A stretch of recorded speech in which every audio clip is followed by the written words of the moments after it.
pec deck machine. When we come into it, I always like to think about starting with my index fingers, and I'll just go ahead and interlock them to take all the weight and the stress off. So from here, I can take my time getting into proper positioning. So with my hands interlocked, I know I'm nice and safe. First things first, with the feet, we just want to make sure that we're not having our ass off the bench.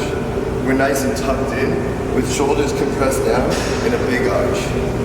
So notice, if I don't push my shoulders down and I don't push my chest up, I can do this whole exercise with my neck in the front of my shoulders. But instead, the correct way, shoulders down, chest up, take the extra 2-3 seconds to do shit the right way. It's really gonna pay off in the long run. That's the reason why we're here. Shoulders down, chest up.